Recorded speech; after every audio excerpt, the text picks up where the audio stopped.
Story time Telugu. అందరికీ నమస్కారం. ఈరోజు మనం తెలుసుకోబోతున్న స్టోరీ ఆడపిల్ల రెండవ భాగం. అర్ధరాత్రి సమయంలో ఝాన్సీ ఊరి పక్కన ఉన్న టౌన్లో ఉన్న భారతీ టీచర్ ఇంటికి వెళ్ళింది. టీచర్ టీచర్ అని తలుపు కొడుతుంది ఝాన్సీ. ఈ సమయంలో ఎవరై ఉంటారు అని తలుపు తీసింది భారతి. ఝాన్సీ, నువ్వా? ఈ టైంలో వచ్చావేమిటమ్మా? రేపు స్కూల్ దగ్గర కలిసిదాన్ని కదా. సరే, లోపలికి రా. ఏంటి విషయం? నేను ఇంట్లో నుండి పారిపోయి వచ్చేశాను మేడం. ఆ మాట విని షాక్ అవుతుంది భారతి. కొద్దిసేపటికి తేరుకొని, ఏంటి, పారిపోయి వచ్చావా? మై గాడ్, ఎంత పని చేసావు ఝాన్సీ. మీరే చూశారుగా టీచర్, మా వాళ్ళు ఎంత బ్రతిమిలాడినా నేను చదువుకోవడానికి ఒప్పుకోవడం లేదు. అందుకని ఇలా చేస్తావా? వాళ్ళు ఒప్పుకునే వరకు సహనంగా ఎదురు చూడాలి కానీ. లేదు టీచర్, వాళ్ళు ఎప్పటికీ ఇంక ఒప్పుకోరు. ఇంత చిన్న వయసులో ఇంట్లోంచి పారిపోయి వచ్చి ఏం చేద్దామని? చదువుకుంటాను టీచర్. నేను కోరుకున్నట్టు గొప్ప ప్రయోజకురాలిని అయ్యాకే మా ఊరికి తిరిగి వెళతాను. ఇదేవైనా 3 గంటల్లో అయిపోయే సినిమా అనుకుంటున్నావా? జీవితం ఒక్కసారి చేజారిపోతే మళ్ళీ తిరిగి రాదు అని టీచర్ కోప్పడుతుంది. లేదు టీచర్, అన్నీ ఆలోచించే చేశాను. అది అంత ఈజీ కాదు ఝాన్సీ. అసలు ఒక్కదానివి ఎలా చదువుకుంటావు, ఎలా బ్రతుకుతావు?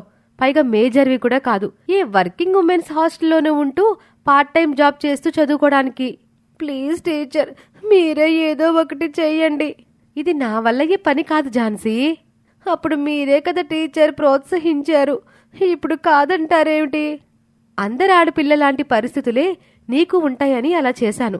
కానీ నువ్వు ఇలా చేస్తావని తెలిస్తే అసలు సపోర్ట్ చేసేదాన్నే కాదు. నీకేమైనా అయితే నా వల్లే నీ జీవితం పాడైపోయిందనే గిల్టీ ఫీలింగ్ నన్ను జీవితాంతం బాధిస్తుంది ఝాన్సీ. నాకేమీ కాదు టీచర్. మళ్ళీ ఇంటికి వెళితే ఇక నా జీవితంలో ఎప్పటికీ చదువుండదు. నేను కలలు కన్నట్టు డాక్టర్ అవ్వలేను. పేద ప్రజలకు వైద్యం చెయ్యలేను. చదువు లేకుండా నేను బ్రతకలేను టీచర్. చచ్చిపోతాను. భగవంతుడా, ఈ పిల్లకి ఎలా చెప్తే అర్థమవుతుంది? బయట ప్రపంచం నువ్వనుకున్నంత మంచిగా లేదమ్మా. చాలా కష్టాలు పడతావు. నా మాట విని ఇంటికి పద. నేను మీ ఇంటి దగ్గర దిగబెడతాను. నువ్వు ఎలా చదువుకోవాలో ఆ తర్వాత ఆలోచిద్దాం. నేను వెళ్ళను టీచర్, ప్లీజ్. తల్లిదండ్రులు తోడు లేకుండా ఒక ఆడపిల్ల ఈ సమాజంలో బ్రతకడం చాలా కష్టం ఝాన్సీ. అర్థం చేసుకోమ్మా. ఒకవేళ నాకు తల్లి తండ్రి లేకపోతే, అనాథనైతే అప్పుడు కూడా ఇలాగే అనేవారా టీచర్? ఆ మాటకి ఏం సమాధానం చెప్పాలో అర్థం కాదు భారతికి. ఎంతో మంది అనాథ ఆడపిల్లలు ఈ సమాజంలోనే బ్రతుకుతూ ఈ సమాజం పెట్టే పరీక్షలను ఎదుర్కొని తట్టుకొని నిలబడి గొప్ప గొప్ప వాటిని సాధిస్తున్నారు. నేను కూడా అలాగే సాధిస్తాను టీచర్. ఒక్క క్షణం తన మాటలకి భారతి బిత్తరపోతుంది. నీ మెచ్యూరిటీ చూస్తుంటే నాకే ఆశ్చర్యం వేస్తుంది. ఎంత బాగా మాట్లాడుతున్నావు. అప్పటి వరకు వద్దని వారించిన భారతి తన మాటలు విన్నాక ఏం సమాధానం చెప్పాలో తెలియక మౌనంగా ఉండిపోతుంది. కొద్దిసేపు ఆలోచించి, సరే, నువ్వు కోరుకున్నట్టే చేద్దాం. ఆ మాటలకు ఝాన్సీ ఆనందంతో, thank you teacher, thank you. నువ్వు ఎక్కడుండాలి, ఎలా చదువుకోవాలనే విషయాల గురించి ఆలోచించడానికి నాకు కొంచెం టైం ఇవ్వు. అప్పటి వరకు నువ్వు మా ఇంట్లోనే ఉండొచ్చు. అలాగే టీచర్. ఇక మరుసటి రోజు ఉదయం నిద్రలేచేసరికి ఝాన్సీ మంచంపై ఉండదు. ఎంత పొద్దునే నిద్రలేచి ఇది ఎక్కడికెళ్ళింది అనుకుని ఝాన్సీ ఝాన్సీ అంటూ కేకలు వేస్తూ ఇంటి పరిసర ప్రాంతాల్లో వెతుకుతుంది. కాని తను కనపడదు. ఎవయోయ్ ఎవయోయ్, అమ్మాయి కనిపించడం లేదయ్యా. ఆ మాట విని ఉలిక్కిపడి లేస్తాడు బ్రహ్మయ్య. అమ్మాయి కనిపించకపోవడమేంటే, సరిగ్గా ఎతికావా? మొత్తం వెతికానయ్యా, ఎక్కడా లేదు. ఒకవేళ తన స్నేహితులు ఎల్లగ్గానే వెళ్ళిందేమోలే, వెళ్ళి కనుక్కుందాం పదా. చెరువు వైపు వెళ్తారు. మా అమ్మాయి మీ దగ్గరికి వచ్చిందా? రాలేదంకుల్. మా అమ్మాయి నీ దగ్గరకు వచ్చిందా? నిద్ర లేచాక నేనసలు ఝాన్సీనే చూడనే లేదు. ఇక ఇద్దరూ కలిసి ఊరంతా వెతికి ఇంటికొస్తారు. కనిపించిందా? లేదు, ఎక్కడికి వెళ్ళుంటదే అని ఇద్దరూ దిగాలుగా ఆలోచిస్తూ ఉండగా ఝాన్సీ మంచంపై పెట్టిన లెటర్ కనిపిస్తుంది సుగుణకి. దాన్ని ఝాన్సీ స్నేహితురాల దగ్గరికి తీసుకువెళ్తారు. ఆ లెటర్ చదివిన ఆ అమ్మాయి ఝాన్సీ పై చదువులు చదువుకోవడానికి మీరు ఒప్పుకోవట్లేదని ఇంట్లో నుంచి వెళ్ళిపోయింది అంకుల్. ఆ మాట విన్న బ్రహ్మయ్య, సుగుణ ఇద్దరూ షాక్ కొట్టిన వాళ్ళలాగా అయిపోతారు. ఎంత పని చేశావే ఝాన్సీ అని ఏడుస్తుంది సుగుణ. దాని మంచి కోసమే గదే మనం అలా చెప్పింది. మనం చెప్పింది పెడచెవిన పెట్టి అట్ట వెళ్ళిపోతే ఏమిటర్థం అని బ్రహ్మయ్య కూడా బాధపడతాడు. ఆ రోజు నుండి కూతురు ఇంట్లోంచి వెళ్ళిపోయిందని పోలీస్ కంప్లైంట్ ఇస్తే తమ పరువు ఎక్కడ పోతుందోనని భయపడి తమంతట తామే తమకు తెలిసిన చోటల్లా బ్రహ్మయ్య, సుగుణ, హరి ఝాన్సీ కోసం వెతుకుతూ ఉంటారు. అలా వారం రోజులు గడుస్తుంది. భారతి కావాలనే ఝాన్సీని ఇలా అడుగుతుంది. ఏంటి ఝాన్సీ, మనసు మార్చుకున్నావా? మీ ఇంటికి వెళ్తావా? నీ గురించి స్కూల్కొచ్చి మీ అమ్మ నాన్నలు నన్ను కూడా అడిగారు, కానీ నీ గురించి నేనేమీ చెప్పలేదు. లేదు టీచర్, మీకు చెప్పానుగా చదువుకుంటానని. ఇంటికి వెళ్ళను. ఒకవేళ ఇంటికి వెళ్ళాలనుకున్నా ఆ సమయం దాటిపోయింది. ఇప్పుడు వెళ్ళినా ఇంట్లోకి రానివ్వరు. నువ్వు వెళ్ళాలని ఉంటే చెప్పు, నిన్నేమీ అనకుండా నేను మీ వాళ్లతో మాట్లాడతాను. తప్పకుండా రానిస్తారు. లేదు టీచర్, ఇప్పుడు నాకున్నది ఒకటే ఒక దారి, చదువు. ఆవేశం ఆలోచనని చంపేస్తుంది. మనిషి ఆవేశంలో చేసిన పనిని ఆలోచన వచ్చాక తప్పు అనుకుంటాడు. అలాగే నువ్వు కూడా నీ నిర్ణయాన్ని మార్చుకోవాలనుకుంటున్నావేమోనని ఇన్ని రోజులు ఎదురుచూశాను. కానీ నీ నిర్ణయం పట్ల నువ్వు చాలా స్పష్టంగా స్ట్రాంగ్గా ఉన్నావని నాకు అర్థమైంది. పద. ఎక్కడికి టీచర్?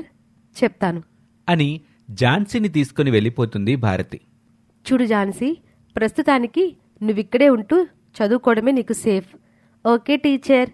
పొరపాటున కూడా నీకు తల్లి తండ్రి ఉన్నారని, ఇంట్లో నుంచి పారిపోయి వచ్చానన్న నిజం ఎవరికి చెప్పొద్దు. ఏం చెప్తే ఏమవుతుంది? వాళ్ళు నిన్ను ఈ శరణాలయం నుండి పంపించేస్తారు. అయితే చెప్పండి టీచర్. నువ్వు మేజర్ అయ్యే వరకు ఇక్కడే ఉందిగాని, ఆ తర్వాత ఏం చేయాలో తర్వాత ఆలోచిద్దాం. నేను అప్పుడప్పుడు వచ్చి నిన్ను చూసి వెళుతూ ఉంటాను. Okay teacher. ఝాన్సీని అనాథాశ్రమంలో చేర్పించి వెళ్ళిపోతుంది భారతి. ఏంటి బ్రహ్మయ్య, నీ కూతురి ఇంట్లోంచి వెళ్ళిపోయిందంటగా, నిజమేనా? పాపం బ్రహ్మయ్య సమాధానం చెప్పలేక తలదించుకుంటాడు. ఇప్పుడు తలదించుకునే ఉపయోగమేముంది? ఆ ఆలోచన ముందుండాలి. కూతుర్ని అట్టా పెంచాలో కూడా తెలీదా నీకు? మా పిల్లల్ని చూడు, మేం గీసిన గీత జవదాట్రు. కళ్ళూరిమి చూస్తే జడుచుకుంటారు.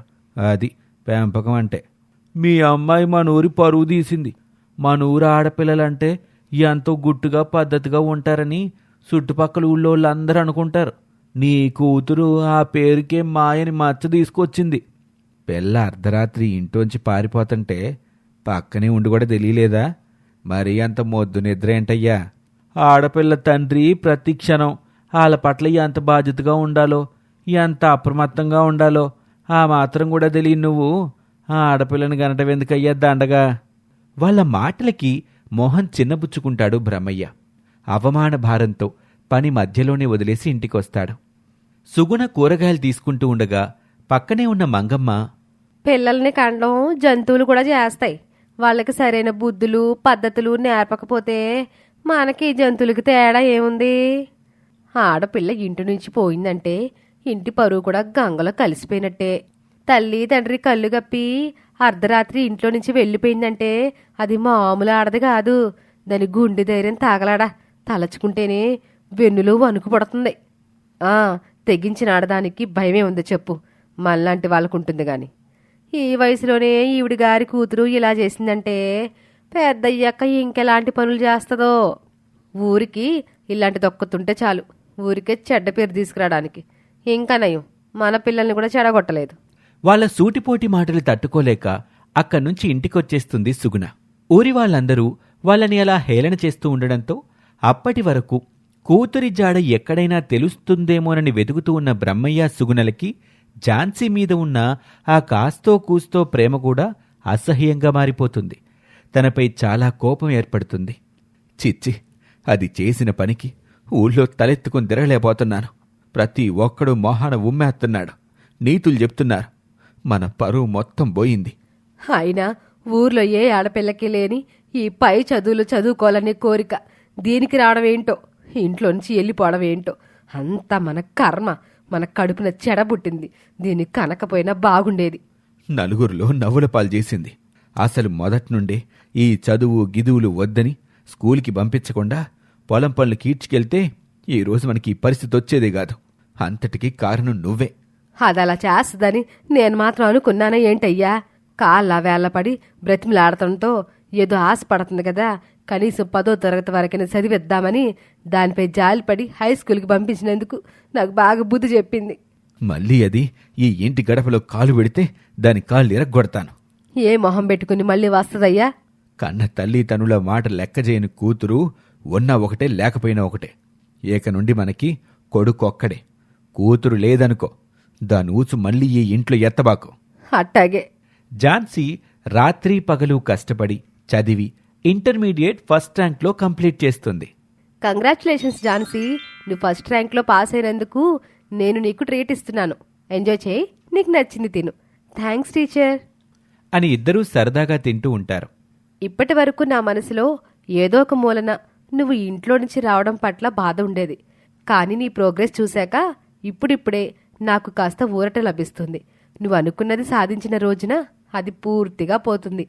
ఇదంతా మీ చలవే టీచర్. మీరు లేకపోతే నేనేమైపోయేదాన్నో. నా సాయం కంటే నీ సంకల్పం గొప్పది ఝాన్సీ. లేదు మేడం, సంకల్పం ఎంత గొప్పదైనా దానికి సరైన దారి చూపించే మార్గదర్శకులు లేకపోతే అది వ్యర్థమవుతుంది. సరే, అది వదిలే. ఇప్పుడు నువ్వు ఎంసెట్ ఎంట్రన్స్ మీద కాన్సంట్రేషన్ చేయాలి. నీ లైఫ్ని డిసైడ్ చేసే వెరీ ఇంపార్టెంట్ థింగ్ ఇది. అలాగే మేడం.